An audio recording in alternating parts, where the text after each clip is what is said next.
All right, Dr. Casper, please tell me some of the things you do to engage parents, grandparents, even foster parents, because I know you have some foster students Yes. here on campus. What do you do to engage really kind of the parent who might have been in my situation, really struggling with literacy, and because that's a scary prospect. How do you get someone that was like myself onto campus and engaged and show them that this is a safe place and some of the different programs that you do? If you could talk a little bit about that. Sure. I think everything starts with the welcoming environment and really making people, we talk about school and having a safe environment, but I think that's not only for our students, but it's for parents. And when I think of parents here on our campus that really, come from another country and do not know the language, it's really starting at the gate and engaging with them, welcoming them, saying good morning, making eye contact, shaking their hands, to really speaking to my office staff and letting them know that, they are the first faces of our school, and they are the ones that really open that door to parents feeling comfortable. So it's really the ladies in my office that know how to engage with parents, have conversation, find out their background. You're new to the state, where are you from, really making them feel that they're welcomed and that we truly care. And then from there, my girls in my office know that they kind of talk about our Dream Big Parent Academy. We have our calendars up there for them to give to our brand new parents to our school. We also have them, sometimes it depends on the week, if we have an event going on, our parent coordinator will stand at the gate or, even at the drop off, will kind of engage with parents and let them know what's happening.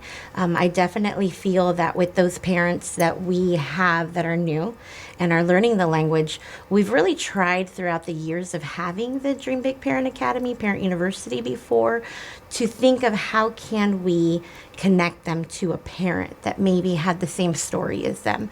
And so we actually do, we call them parent ambassadors. I don't think they truly know that they're ambassadors for us, but we really have certain parent leaders that we connect with. I'm thinking of one that, is a Guatemalan mom who came to the country and really tried to immerse herself from the dialect to Spanish. And she really learned just by coming to the classes and learning more Spanish with our parent coordinator and things like Plaza Comunitaria, where they teach them from whatever level of academics that they were at in their country, really teaching them from there. And so then that empowered her to then help her community, right? Her heart of where she came from, that's now here in our community, and getting them involved in the program.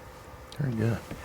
So as you call them, the kind of the parent ambassadors. I love that concept that you're talking about, having them out on drop-off. What a perfect place to do it, because if somebody's fearful of coming in, Yes. well, at least you have that little wedge there to be able to maybe get a little foothold, right? Yeah. So when you get them in addition to the Dream Big Parent Academy, what are some other programming things you do on campus to engage parents and grandparents?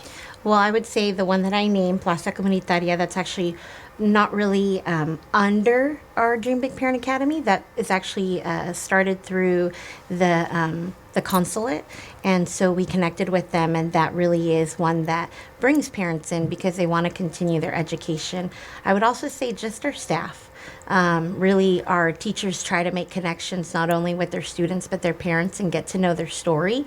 And so they're really welcoming to having them come into class, whether they can run a center or if they can just be in there maybe listening. Maybe they may not have the language or be able to read a story in English, but just listening to that student read, because that's a skill that they need at home as well. So we try to make parents feel comfortable that you don't need to know the language, you don't need to know how to read, you don't need to know how to write, you just need to get involved and engaged, and we'll give you those tools to then yourself get empowered and grow in your learning. Oh, that's great. Good. So, do you find that most parents who might be struggling, regardless of where they're from, could be raised here, just as myself, who struggle with literacy, you find you're able in that method to get them in, at least started in the process? I would say for the parents who maybe come in the upper grades, that would be how we would try to get them in. I think that we really try to target when our TK or kinder parents start.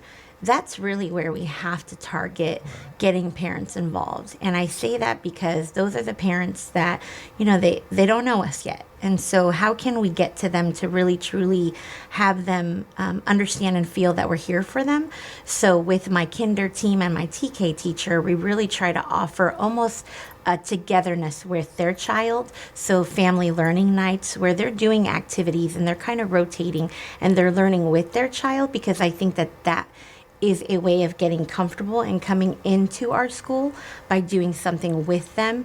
And then there they slowly start to get to know us, get to see the things that we offer. We try to almost do an advertisement to the things that they can do here on our campus to get involved and engaged. Very good. That's wonderful. Okay, wonderful. Thank you. Thank you, Mr. Appreciate Ritchie. it. Thank you.